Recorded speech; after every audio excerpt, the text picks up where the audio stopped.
Hey y'all, it has been a minute. I am so glad to be back here with you guys today, recording a new video just to give you guys an update on how things are going.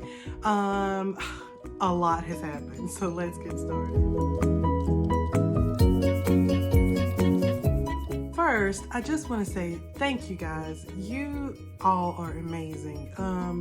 I've spent the last few days going through messages that I had not responded to. And I try to respond to all of my messages. I think anyone who takes the time to watch my video, have thoughts on my video, and comment on the videos, I really want to respond to you. And there were so many encouraging things.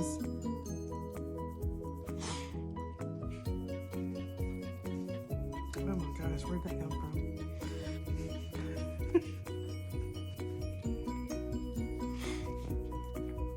It's a good thing I didn't wear makeup. But there were so many encouraging words that just really touched my heart and just gave me the push and the inspiration that I needed to get back on the camera and to continue to record this journey and to really stick to this journey. And so I just want to say thank you guys because you just don't know. You really encouraged a girl over here, and I appreciate it. And so anyway, let's move on from that. 2021, a lot of things happened, and I think it was probably one of the most challenging and difficult years of my life as an adult. I'll say this. I feel like I've been dealing with things back to back to back all year, and without taking any downtime to really process everything that had happened. And so I feel like at the end of this year, I kind of hit a wall right before Thanksgiving. See, how can I say this? It's not that my diet was not important to me, because it was, but with everything that was going on, it was just not my top priority. And so it was just get through the day, pretty much. Get through the day. And so of course, a lot of things slid. Sticking to one meal a day was not done. Even sometimes it was, but then the one meal wasn't a healthy meal. Definitely wasn't a salad. I didn't have use of my kitchen all summer. And it just rolled into, now we're in school mode. And our son it's like a hybrid of homeschool. So he's here, so I'm his learning coach. So all of the things that goes with that too. There's really been like no break, no time for decompression or anything like that. And then it just rolled right into the holidays. And then, you know, these are the first holidays we've had without my dad. And it was just a lot. It was just a lot. I'll say that. It was a lot, and it's been a lot. And then you just roll right into Christmas mode. You know, I put up my tree early. I put up my tree the first week of November because I wanted some Christmas cheer. Starting the 75 Hard Challenge just really refocused me. It just grounded me again in being able to focus on me and getting myself together and getting my health together and really getting my life back on a sure footing, because everything just seemed to be unsteady for most of the year, and I just felt like I'm just trying to hold on, you know, in an earthquake. And so doing the 75 Hard was just as much for me mentally and spiritually as it was physically, just to reground, refocus, and get back to doing what I needed to do for me. So that was a very positive aspect of the 75 Hard Challenge. And I did not complete the 75 days. I did very, very well the first month and a half, and then things just started running off the rails after, I think, around day 40, day 50, something like that. It started like, you know, it became 75 hard-ish. And then the week before Thanksgiving, it was just over. But it would have ended on the 27th, just 2 days after Thanksgiving. So, given my circumstances and the things I was working with, I feel like it was a win for me. It was a win for me because it did what it needed to do in my life, which was to refocus on me, get grounded again, get back into a routine, holding myself accountable. I could just do what I needed to do to get my life together. That's what I'm doing now, and I'm enjoying it. And my goal is to get a plan together for the first quarter of 2022, which I'm working on actually this week. I think I told you guys that I ordered some new planners, and I really like planners now. They're helpful when you learn how to use them and you actually use them. Imagine that, they're helpful. I actually did get my blog created, and I did it myself. I watched a Skillshare video.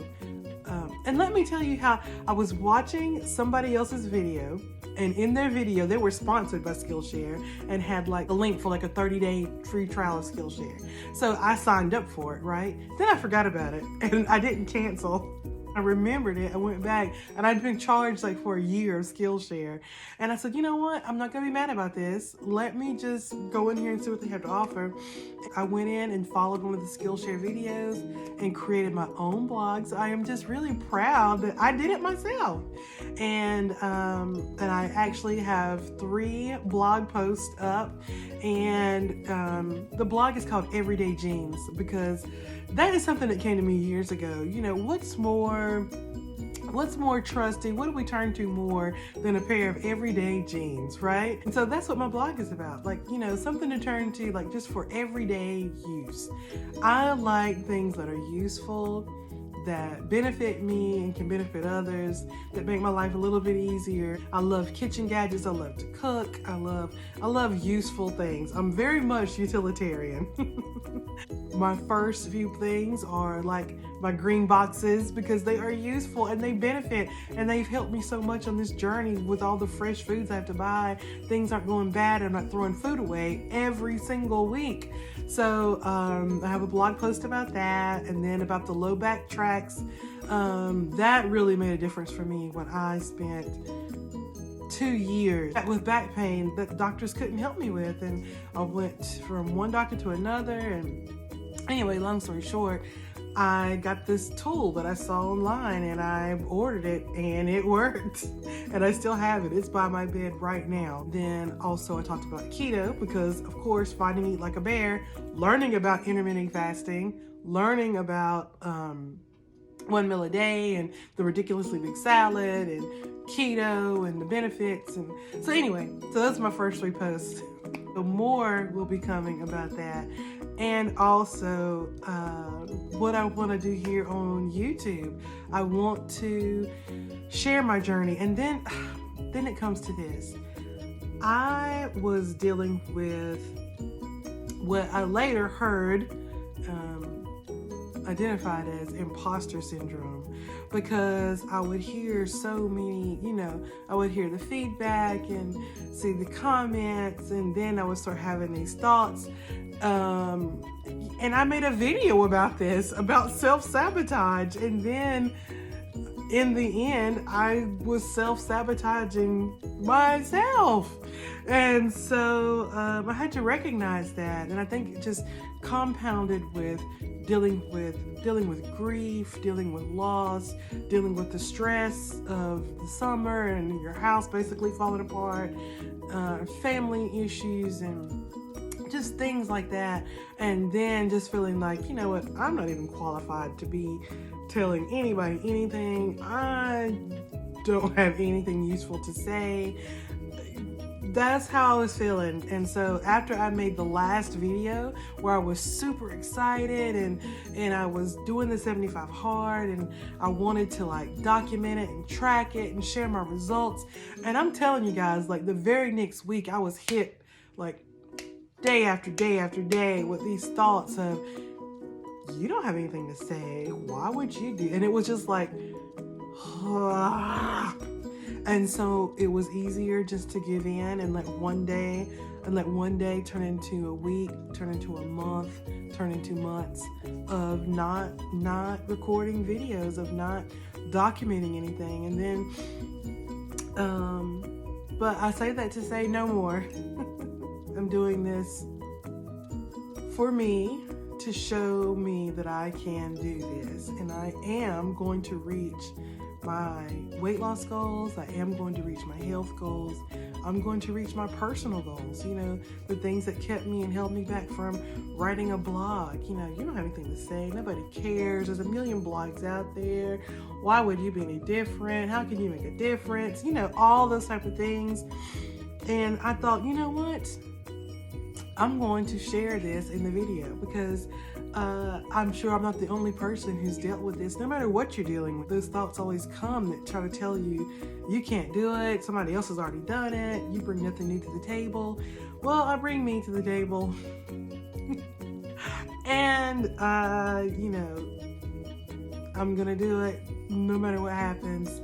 You know, ultimately, I started this to document the journey of me finally overcoming years and years, a lifetime of being overweight, of being bound by emotional eating, of really feeling powerless against that.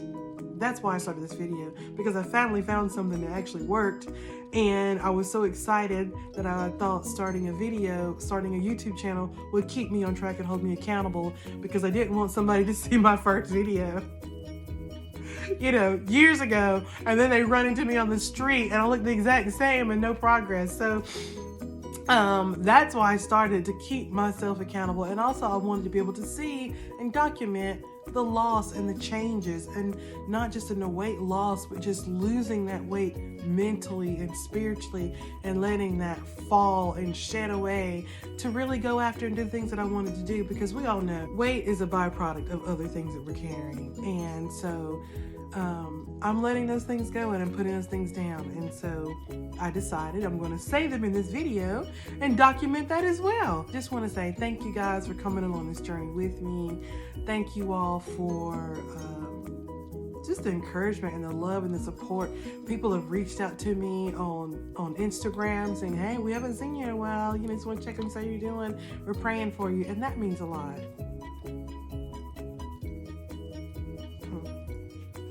Here we go again. As you can see, I'm still a bit of an emotional mess. Let me try to get myself together and finish this video.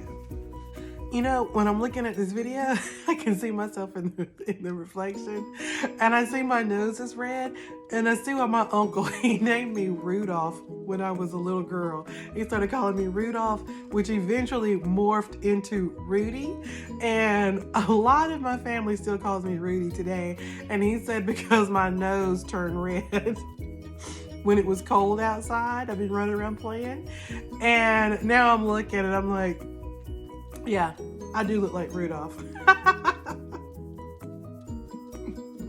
So Rudy is a well-earned name. So I just wanted to say I am so thankful for y'all. Y'all have encouraged me in ways that I can't even explain. And for the love and kindness, receiving love from people across the internet, around the world, who, you know, we've never met, we don't know each other, but we can love and encourage each other, and that's priceless. Happy holidays to you guys. Merry Christmas, Happy New Year, and I will see you again before the new year comes. All right? Talk to you guys later. Bye-bye.